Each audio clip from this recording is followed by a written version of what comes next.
What is up, Bitcoiners? Joe Rodgers here with another Bitcoin 2021 mini interview.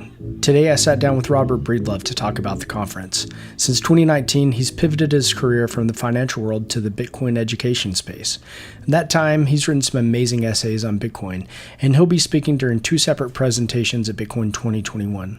We spoke about how the world has changed since 2019 and what he's most looking forward to at the conference. His panel discussion will definitely be cosmic, so don't miss it. For more information about Bitcoin 2021, head over to b.tc/conference. We still have a handful of tickets available, and be sure to use promo code Satoshi at checkout for 10% off. With that being said, let's get into this quick pod with Breedlove. Enjoy. All right, Bitcoiners, Joe Rodgers here with Robert Breedlove. I'm real excited to get his take on how things are going. Robert, how's 2021 treating you so far? 2021 is a lot better than 2020. Yeah. Things are going well, man. I've just, Bitcoin number go up, I think has all of us really busy. Everyone in the world that's been ridiculing us for the past 4 years, all of a sudden is paying attention again. I cannot keep up with my communications channels. There's just too many, messaging apps and email, and it's just unbelievable. Just constantly trying to keep up with a flood of that. But it's been really good. I've been writing, started the What is Money show. So I've been recording a lot, and I'm just, really excited that I get to learn every day. It's talking to the smartest people in the world and broadening my own horizons in the process. So it's been really good. Yeah. I feel like, man, as far as putting out written work, you've really broadened my horizon as far as understanding Bitcoin in the past 2 years. It's like the bear market. I feel like Bitcoin thinkers just emerged, with guns blazing. It's like we took a massive step forward in our understanding and thinking, and you were kind of one of those frontline folks doing that. I'm really happy to hear that. That's what I've decided more or less to reorient my career towards is education. I was running the hedge fund for years, but part of 2020 wake up call to me was stop trying to outperform the best performing asset in human history and just, hold the damn thing and spend your time doing what you love. So, and I love reading, writing, and now talking about Bitcoin and all the topics it touches, which is everything. So I'm really excited to hear that for you, that you found it educational. The specifically most recently your podcast with Lex Friedman, I thought that was really fantastic. I feel like that was such a long one. I've listened to it on a road trip down to Florida, and I kept like pausing it, just kind of like mind blowing. I was like, man, there's so many topics that you guys touched. I was really eye opening and could be expanded on. This could be like a whole college course, just the Lex and Breedlove conversation.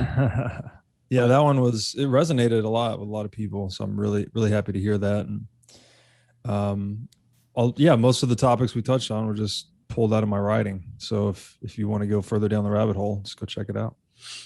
Right on, man. So look, the world's changed a lot. We haven't had a conference since Bitcoin 2019. I wasn't there. I think you were there. Yep, I was there. So, I mean, there's going to be a lot more people at this conference, but, besides the sheer volume and size of this conference, you kind of touched on it already, but what do you think the biggest changes in this world have been since the 2019 conference? Well, the big one is there's been this loud wake-up call of the ineptitude of government, I think, due to the COVID response. So I think people are just waking up a little bit. You kind of couple the failure of the decision-making body in the world with this excessive printing of money and all of the pain that people are feeling as a result. And we're really just starting the pain process, by the way. We're not even 18 months post this inflationary injection. So it's going to take years for all of this liquidity to wash through the system and really put the hurt on people's livelihoods. But I think that's the big change, is that and I tried to describe this in a lot of my writing, I really think we're in a transformational time going from the industrial age into the digital age, which I think will be equally, if not more transformative than our movement from the agricultural age into the industrial age. And COVID, frankly, was just a massive accelerant to that entire transition.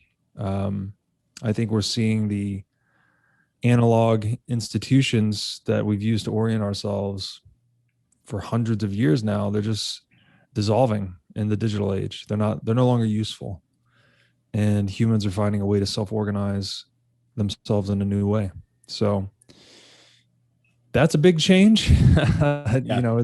It's so big that you can barely even get your head around its implications, and you're just trying to watch history unfold up close. But I definitely expect there to be a different vibe at this conference as a result. Yeah, I couldn't agree with you more on people are starting to wise up.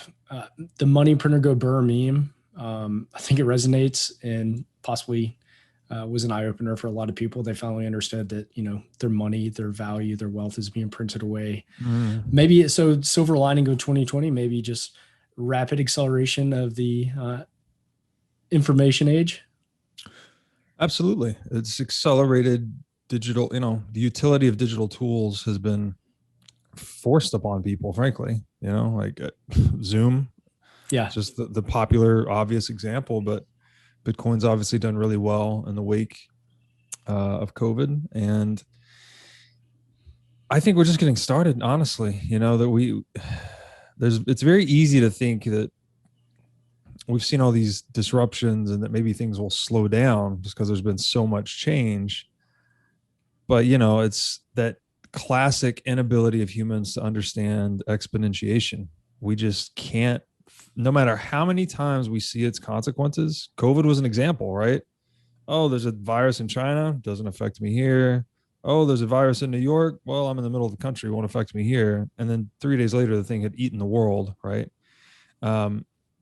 That process of continual doubling, just we cannot get our head around it. And the digital age is just characterized by exponential change everywhere you look. So I think things are just going to get faster. And COVID was a big push in that direction. So if you fast forward that 2019, 2020, I think you characterized it well. Now here we are, 2021, looking for a 10,000 plus person event, all about Bitcoin. I mean, could you have even envisioned that? I mean, you just said we can't wrap our mind around exponentials, but here we are. This is, quite a bit bigger than 2019 gathering. What was 2019? Like 2,000 people? I think so. 3,000 people. Yeah. Well, 2019 was hype too, because it was right when Bitcoin was going through this big parabolic move and like right during its peak. I think Bitcoin was it had run from 3,500 to 14,000. I think Odell like famously called like one of the tops, and he like he carried that burden for yeah, I mean, I think there's a new source of truth in the world. We're no longer taking our pecking order from government or mainstream media or whatever analog age institution that you're using to orient a specific part of your life. There's just this new form of money, which, money is the incentive structure that by which most of us coordinate our actions. And there's one now that's free of individual bias and politics. And I think you just, it's a shelling point, basically, is what a lot of Bitcoiners would tell you in a game theory sense. And you're just seeing people coalesce to that truth. They're just deciding that, hey, this system is abusive, inefficient, deceptive, and they're waking up to the alternative, which is, an entirely parallel system that plays by its own rules, creates its own time, has its own gravity, and they're just migrating to it. So I think the explosion in the event itself is a testament to that. So at the conference itself, I'm looking here at the calendar, at the schedule, and you've got 2 spots. The first one, you're going to be on a panel, and it kind of touches into what you were just saying. It's going to be the moral case of Bitcoin, some other super thinkers, Guy Swan, Guy Hirsch, and Jimmy Song. You kind of already made the case for it, but can you give any details? Have you guys had a chance to visit about, how that panel is going to go? Well, Jimmy and I wrote a book together with 6 other authors called Thank God for Bitcoin, which we lay out the moral case for Bitcoin.